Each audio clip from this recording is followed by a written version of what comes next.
Did the panel support the creation of a United States of Europe, or at least a European army? Hugo. We're talking geopolitics here. This is not necessarily a matter of a free market, but that depends who we are. Who is we?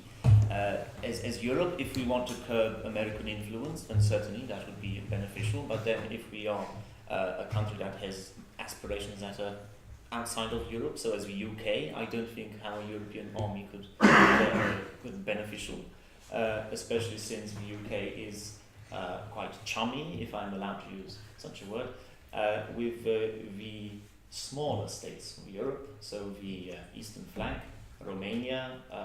Prince Charles flies to Romania for his holidays quite frequently, with Poland, for example, which I'm from, and a European army would benefit two countries on the continent, Germany and France.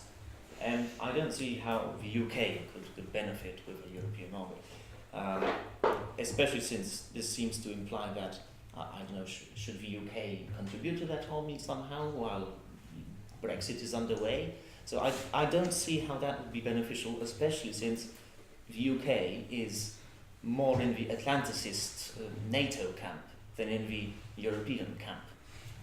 So I don't see how that would benefit the UK. Great. Felicity, Nick Clegg, before the Brexit debate, constantly said that the European army was a myth, and then it seems to have got going in the last couple of months. What would you say to that? I do think that is partially because we've left, which is the interesting thing, because we've been blocking a lot of EU federalist projects, and now they can steam ahead, and I think in some ways good for them. Perhaps it will strengthen actually. So do you think we were never meant to belong to the EU project then? No, but are we getting in the way of a of reluctant partner? We did get in the way of things. I think especially like Tony Blair was instrumental in the early 2000s the decision to whether go for wider or deeper with the EU. He pushed for wider. I think some perhaps would argue after the Eurozone crisis that was the wrong decision. But he always knew that the British people, I think it's up for debate. I think if you asked every 5 years, you'd always get a rough split either side of whether you want to stay in the EU in its current form. I don't think hardly anybody in Britain wants to live in a federal Europe. We already have a sort of quasi-federal system within our country we can't make work. And it's very difficult. But the only thing I would say with the EU army is I struggle to see how they're going to manage to get it going when so many Western European countries already don't want to pay their commitments to NATO. I don't think it's ever going to get off the ground in any meaningful way. Joe, you nod along to some of that. Yeah, I mean, I agree just that we don't want a wider federal system. I think, I'm all for increasing sentiments of European unity, but I think really it doesn't need to go a huge amount further than being something which, holds nations to account and makes sure that we're following rules which mean that we can all live in harmony. And I think the idea of creating some big army, I don't know, what message does that really send out? I don't like the idea of it. Ben? Obviously, once we've left the European Union, it will be a close ally, but they're free to do as they like without Britain being a break on their federalism. But if I was the EU, I would look very closely at the rise of the AfD as the official opposition in Germany. I'd look at the rise of Five Star. I'd look at the Austrian Freedom Party entering government, the Front National coming second to Macron, and look across Europe and see there is no appetite for more Europe, more bureaucracy, all paid for by European taxpayers.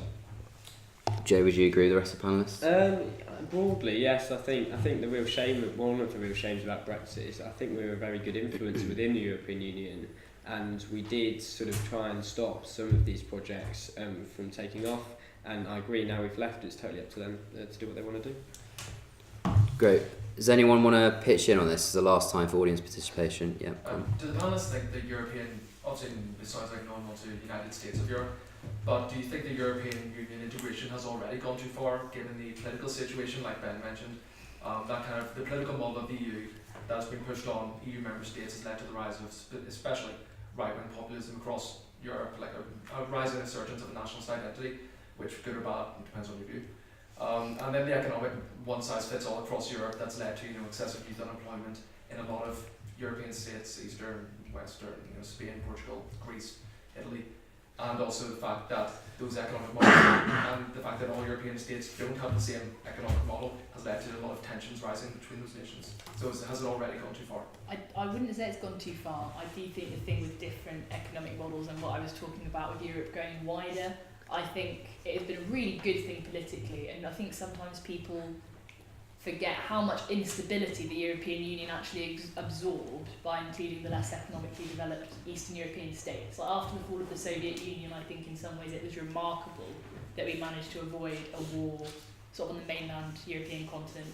Obviously Yugoslavia and civil wars and the breakdown within countries, but we avoided a war between countries, and I think that was very good. It has led to economic problems. The thing I would say with youth unemployment is I'm not sure that's caused by a EU one-size-fits-all model. I might be wrong, I don't know if I know as much as you on that. But actually the EU has given a lot of funding to areas of youth unemployment specifically. I know, and a lot of Southern Europe has got a lot of money. I don't know whether that's... I don't know, to be honest, but that sounds wrong to me in light of where aid, especially economic development aid, goes from the EU. Sorry. Joe, would you like to comment on this? Yeah, I think some of the economic problems that you face, clearly the way the euro was designed made it more difficult for some countries to recover from the crash, but I wouldn't blame it all on the European Union.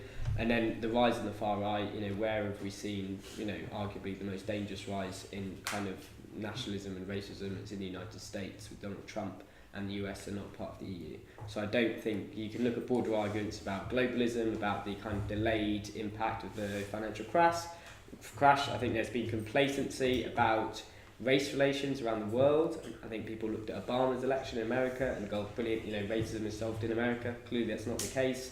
And it reminds us that we all need to be constantly reminding everyone of the benefits of immigration and of having a diverse country, and we can't get complacent on that because the right will come back.